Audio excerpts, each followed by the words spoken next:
Right. Okay. Today in part 6, friends, we will be looking at the second invocation, which was given to us in 1940, which means at the beginning of the Second World War. So let's review briefly why the second invocation was given in 1940. I know that we covered this material last week, but it's good to refresh our memory.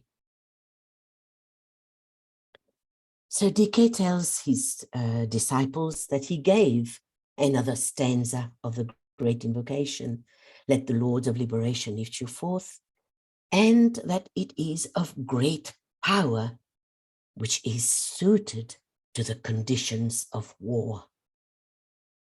It was, or it is, an invocation intended to evoke the forces of life, just like the previous one, which started with let the forces of light bring illumination to mankind, invoke the forces of light and love.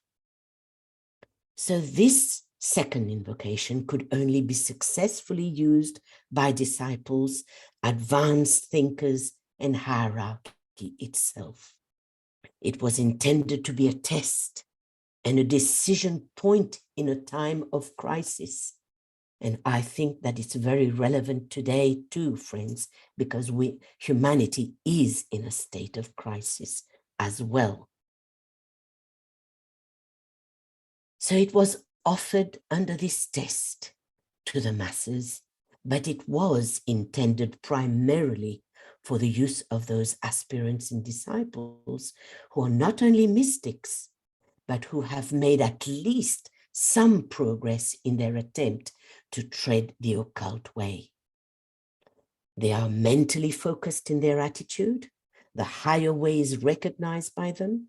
The vision has been seen, and they are now ready for something closer and more real. So this last stanza, or this second invocation, therefore, is given primarily for the use of those who have mounted or are in the process of mounting the fixed cross, which includes basically all of us, because we are on the fixed cross, or at least in the process of mounting it.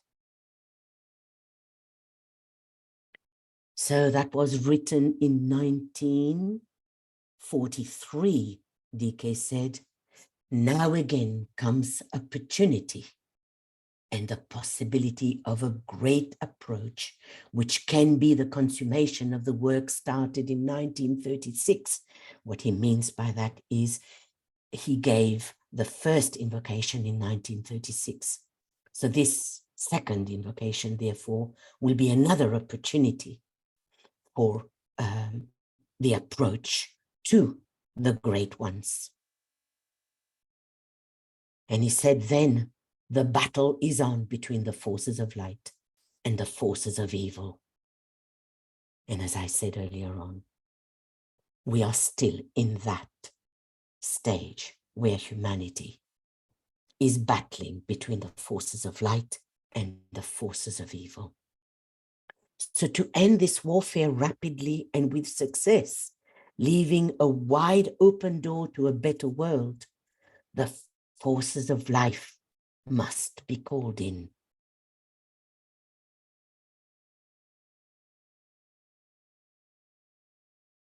The people in the world today, and he meant that back then, are coming to realize through suffering and through consequent reflection that there is something greater than peace, and that is the good of the whole, and not just individual peaceful conditions or national peace. So this reorientation of the human consciousness is brought about by the determined attitudes of the souls of men, massed and blended, organized and focused by the vision of the general welfare of humanity.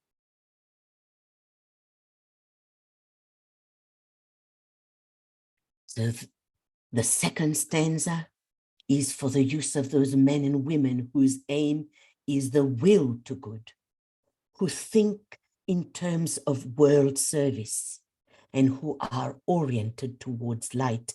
And notice here again, DK mentions the three aspects of light: the light of knowledge, the third aspect, the light of wisdom and understanding, the second aspect of divinity, and the light of life itself, the first aspect of divinity.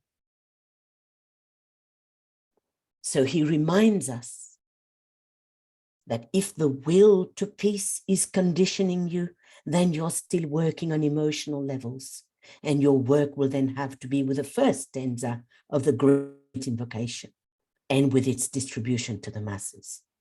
But if it is the will to good which influences and directs you, then to the awakening of mass aspiration, you must add the task of evoking the response to world need in the thinkers and aspirants through the medium of the second stanza. Blending the two approaches in an effort to evoke via hierarchy the will to save of Shambhala. So now let's analyze each verse of that second invocation.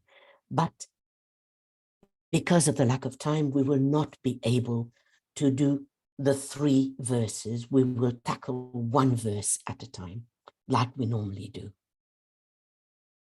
So the first verse, so let's get a general picture first of all. So the first verse, which started with "Let the Lords of Liberation issue forth," right up to "Come forth, Almighty One." This refers to the waiting, attentive group of spiritual lives who seek to aid, that is the Lords of Liberation and the rider from the secret place, who seek to aid when right demand coincides with right time. The second stanza, which starts with "Let the soul of men awaken to the light," all the way down to "Let it be spread abroad, Almighty One." This second stanza refers to humanity and its reactions and to the possibility of interplay between the two groups of spiritual lives and humanity. And the third, which is "Let light and love and power and death," all the way down to "The rule of evil now must end." This third verse indicates then the methods being used and the results. So let's have a look at the first verse, and with the first 2 phrases: "Let the Lords of Liberation issue forth, let them bring succor to the sons of men." PK tells us that there are several forms of divine intervention, such as divine embodiment, natural cataclysm, evocation of slumbering entities. And this one, I don't quite know what he means by this, because he doesn't give any details of who the slumbering entities are. Fourth one, it's the emergence of inspired leadership. And that was written in 1940, friends. So which means that at the time, he was obviously referring to the allies who were working for democracy, for freedom, for the forces of light under Churchill and Roosevelt. And I'm sure other statesmen as well. But he indicates that there is a fifth one mode of intervention, which is still more mysterious, illimitably more powerful, and definitely more difficult, both to evoke and subsequently to contact. And that's the emergence or the response or the appearing of great sons of God who dwell in sources far removed from our planetary life altogether. And this involves the appearance of lives of such stupendous and divine expression and potency that only the massed spiritual purpose of vast number of men can be potent enough and far-reaching enough to pierce beyond the veil which protects the earth, to then those very far distant realms where they have their natural and everlasting abode. And again, DK doesn't give any more specific realms. Now, all he says is it's beyond our planetary life. Now, is it, do they come from other planets, or do they come beyond our solar system, or in the cosmos? We don't know, but definitely beyond our planetary life. Now, these entities cannot be reached by prayer or even by well-formulated desire, the expression of the wish life of the masses. They lie utterly beyond the realm of feeling as we know it, as we understand it. But they dwell ever in that high place which can only be reached by intentionally directed selfless thought. And I'm going to reread this again because that's very important for us to bear in mind. They dwell in that high place which can only be reached by intentionally directed and selfless thought. So whence do they come from? They issue forth via the higher spiritual center where the will of God is held in solution and custody, that is Shambhala. So they come via Shambhala from beyond our planetary life. And DK tells us that these lords of liberation are 3 in number, but one of them is closer to the earth and to humanity than are the other 3.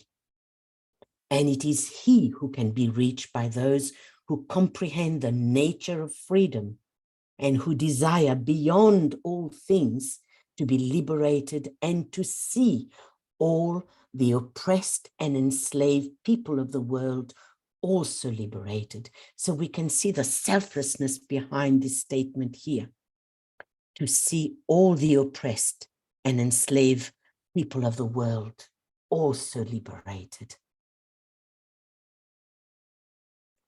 Worship, the power to adore, and the sense of awe, which is one of the highest aspects of fear, are not desired by them. So such attitudes are emotional in origin and based upon the sense of duality and therefore upon feeling. So these lives are embodiment of service and can only be reached by true service with the appeal of service. So we need to bear this in mind. So though they can be reached relatively easily, but it must be through the massed intent of the many focused minds. They will then issue forth through the agency of the one of them, the one who is closest to humanity, who will unify the energies of all 3 and so produce those conditions which will bring about effective and recognized freedom. These lords are essentially related to desire will and are therefore the more easily contacted by men. The place from which they issue forth to the aiding of humanity is a certain area in divine consciousness, which is open to human sense of awareness if sufficiently enlightened and selfless. Again, the emphasis on selflessness. That is as a soul. They cannot be moved by prayer, demand, or invocation alone. Such demand must have behind it the ideal of a newer freedom and a greater liberty for men. In the abrogation of the French idealism, which has been summed up in the words liberty, equality, and fraternity. So these are the three words which must now govern the new age. And DK makes the difference for us between the meaning of liberty. What does he actually refer to when he says liberty? And license. Liberty, as the Lords of Liberation may endorse it, will take place not through coercive measures, but through correct interpretation and quick appreciation by the masses, who unfortunately are apt to confound license, which is personality freedom to do as the lower nature does or chooses. That is, I want to do whatever I want, whenever I want, and however I want, and blow everyone else. So that's license. But what DK is referring to by liberty is the liberty of soul and conscience. And I took the liberty, pardon the pun, from the Latin liber,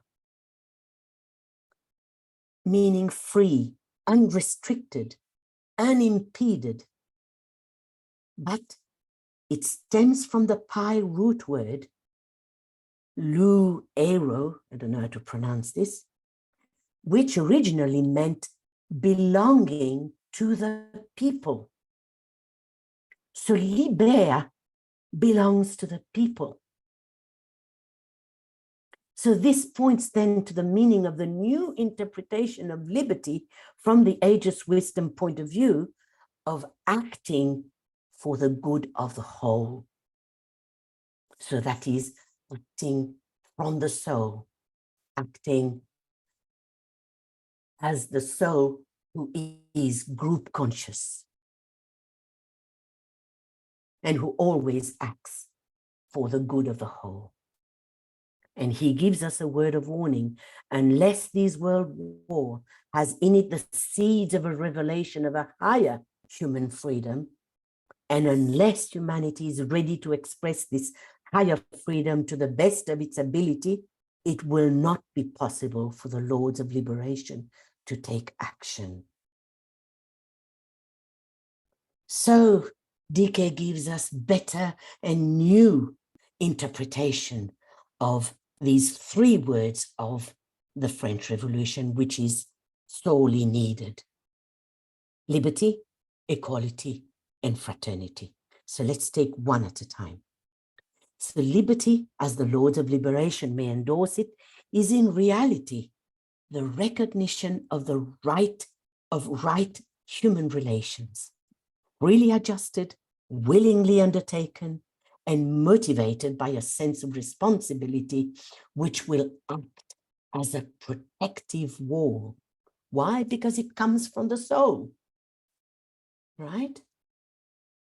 And interestingly enough, it is in reality, DK tells us, the first revelation given to men of the nature of the will of God and the quality of Shambhala. So liberty then relates to, or the new interpretation of liberty relates to the first aspect of divinity.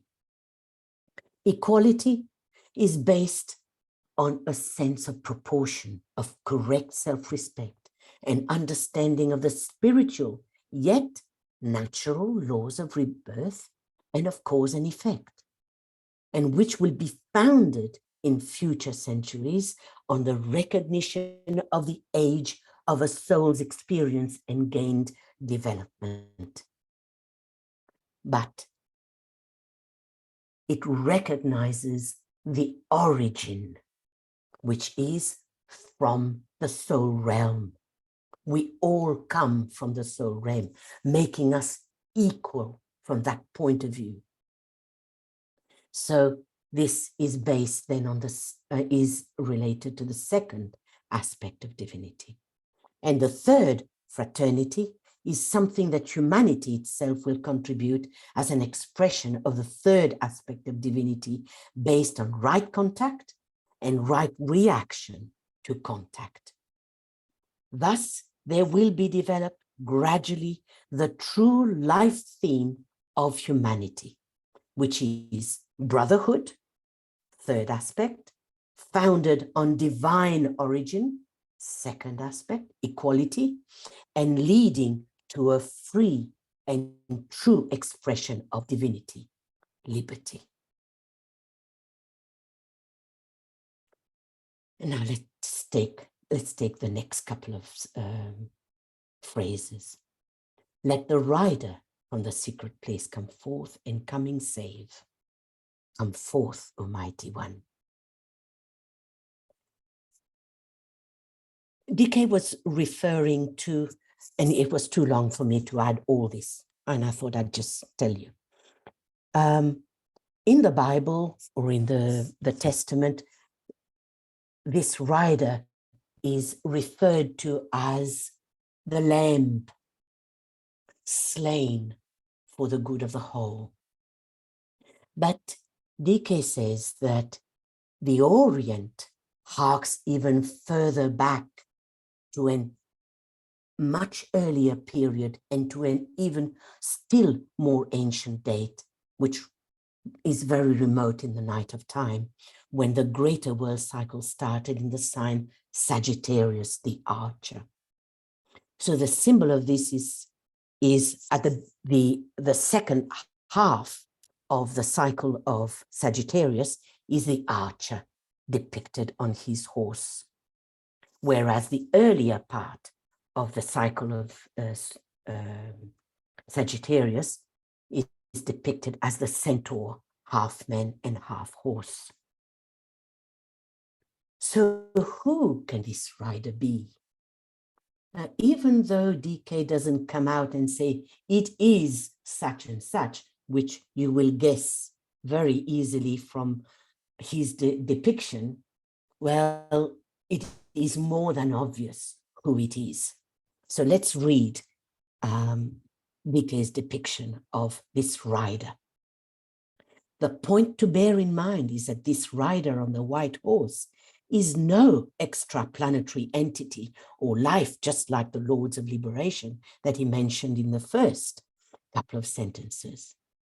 But it is essentially one, like unto ourselves, human and animal combined, as are we all, but fused with divinity and inspired from on high, informed by some cosmic and divine principle. And we know that Christ embodies the second principle of cosmic love. And this rider is one of our humanity. And we know that DK always refers to the Christ as one of the earliest brethren of our humanity, who has reached a predestined goal, and who, for very love and understanding of men, has remained for ages in the secret place of revelation, waiting until his hour comes around again. And if you remember in the Bible, he did say, I will come, I will return. And he can then issue forth to lead his people to triumphant victory. And this coming one is on the path of a world savior, just as the more potent lives, the Lord of Liberation, are on the path of world service. So it's no-brainer. It's a no-brainer of who the rider is. And he tells us that this rider can be reached by individual aspirant if he raises his consciousness adequately high. And he comes forth from the center wherein the love of God is held for distribution. And who that is, if not hierarchy itself. And we know that Christ is the jewel of hierarchy. He's the head of hierarchy himself. So owing to the fact that mankind is so weakened by pain, strain, and suffering, the probability is that it will not be deemed wise for the Lords of Liberation directly to contact humanity. And they will more probably do three things. One, stand behind and strengthen the rider of the white horse as he responds to the demand of the people everywhere, pouring through him that dynamic energy which embodies the first divine aspect, the will aspect, the power expression. Second, they will pour their strengthening will to good into the new group of world servers in all lands, and that's including us, so that there may be potent simultaneous action in line with the purposes of the rider from the secret place. And third, they will stimulate and integrate into the minds of certain advanced disciples a number of new ideals which must govern the liberating process and find expression in the new age.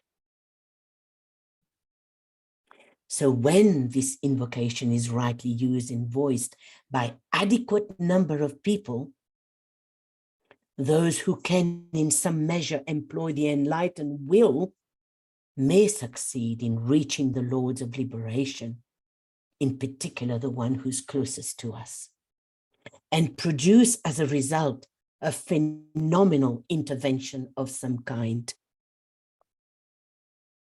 But those who work more emotionally will reach the rider from the secret place and may bring him forth to save and lead the masses of people. And we know now, 80 odd years later, we know that Christ will be returning. So therefore, he has been reached and he has made his decision to reappear, because he's never left us in the first place. So let's reiterate DK's appeal. I would have you use with all the power which in you lies, the creative imagination as you endeavor to do this. And to believe that the sincerity of your purpose and the love of your heart can and will help make possible the great approach and so hasten the great release. And again, DK is appealing to our will here. So this is the meditation that he gave and that we've been using from externalization. We are appealing to our will, to the will of the soul, so that we can hasten the great release. I would have you, from the time you receive the communication, think deeply on what I have said. Walk silently in the light of your souls and radiate love. Seek clarity of vision, and then, when needed, speak to others with power and understanding. And this is just a little summary that for you, if you want to know what this first verse, who these spiritual beings are, for a very quick reference. So thank you, friends. And next week, we will tackle the second verse of the second invocation. And